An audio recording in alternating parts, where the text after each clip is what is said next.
araw mga Lodi. Day off ko ngayon. So nagkayaan kami ni Aris na mag-long ride. Actually matagal na namin plano to na mag-long ride. Kaso hindi lang kami nagkakasabay. So ngayon, since maaga naman siyang pumasok at wala rin naman ako pumasok, tutuloy na namin. By the way, yung destination namin ngayon ay sa Old Souk, Salvia. Nasa 30 kilometers away from Habula. And expected namin na 2 to 3 hours na padyakan to. So bali, pabalik is 5 oras yan. Maaga pa naman. Time check 3:30. At inaasahan namin na makakauwi ng mga before 8 or 9 PM man lang.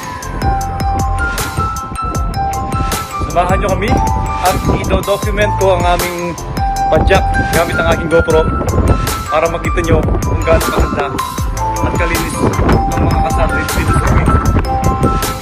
Peace! Nagkasabay din kami ni Kapadyak na Aris.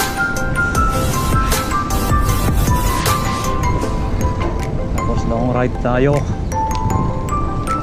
puntang Old Souk, Salvia. Papunta kami sa Platinum para mag-withdraw ng pera si Aris.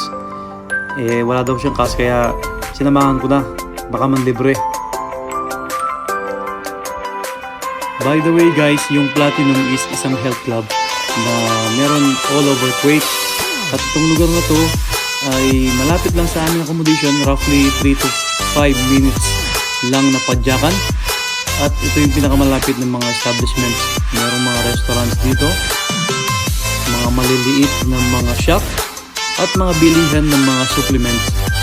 Dito rin yung pinakamalapit na vape store, which is the Bin Esa na pinupuntahan natin kapag bibili tayo ng mga vape juice at mga gamit sa pag-vape.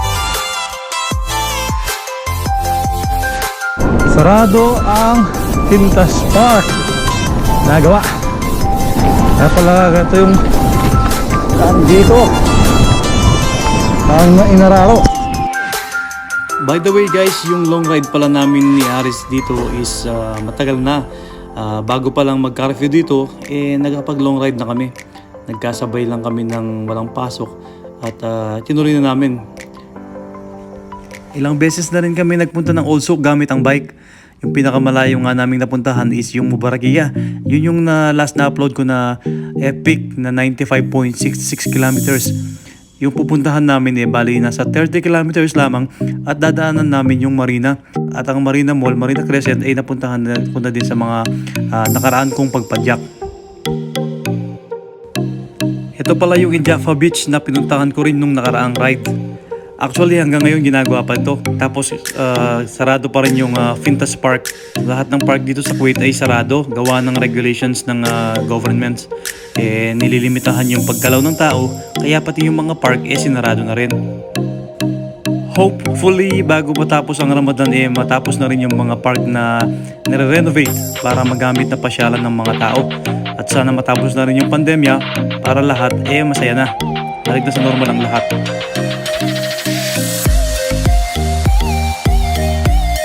Maganda yung klima dito. Winter pa dito sa oras na ito. Kaya kung natapansin nyo ay nakasuot ako ng makapal na jacket gawa ng matindi ang lamig pag ganitong oras dito sa Kuwait na palubog ng araw.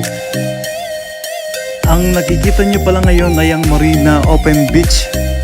So dito pwede kayong maligo, pwede ring mag-picnic, at kung gusto nyo lang din na tumambay at tumupo sa buhanginan, ayos na ayos ang lugar na to para sa simpleng bonding ng mga magkakaibigan.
Yun lang, hinarang kami ng security ng Old Souk.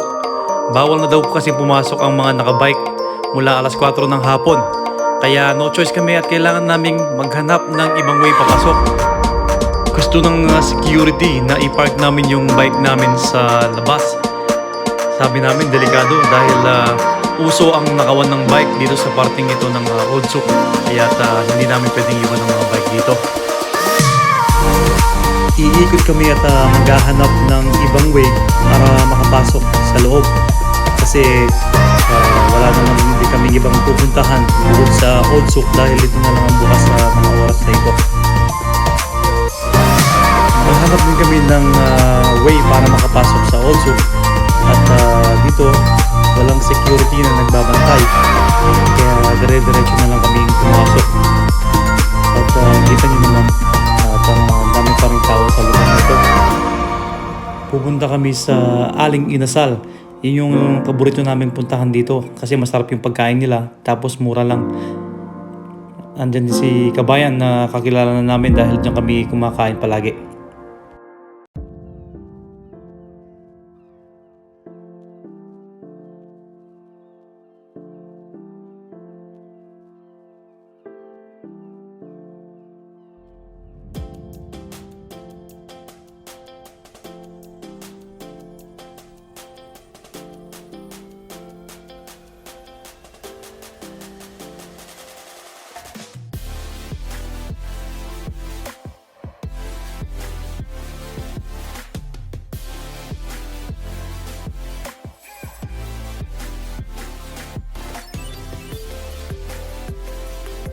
Kakatapos lang namin kumain dyan at nag-decide na kami na umuwi para hindi naman malate ang aming pagdating sa aming accommodation. Kung nakikita ninyo ay napakaraming tao kasi yung pagpadyak namin dito ay bago pa yung curfew. Kaya't buhay na buhay pa rin ang Old Souk. Same lang din yung dinaanan namin kanina nung pumasok kami dito sa loob at ang aming lalabasan. So pupunta muna si Aris sa bake shop para bumili ng tinapay.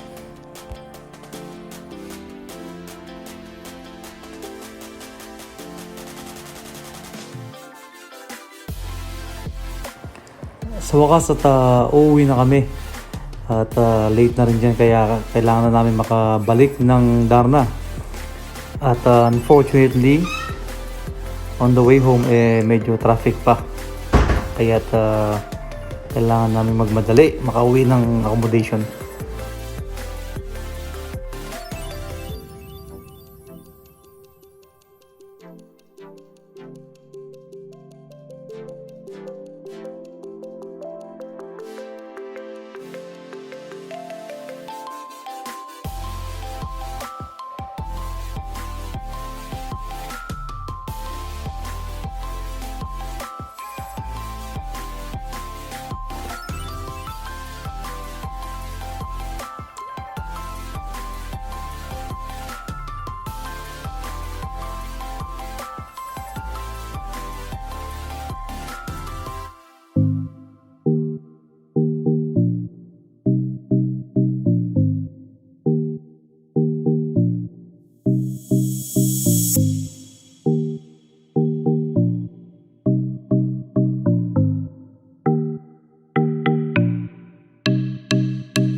After ng mahabang padyakan at malamig na klima, sa wakas ay nakabalik na rin kami sa aming accommodation.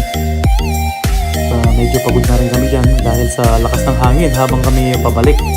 At samahan niyo ako muli upang tuklasin ang ganda ng Kuwait. Thank you everyone!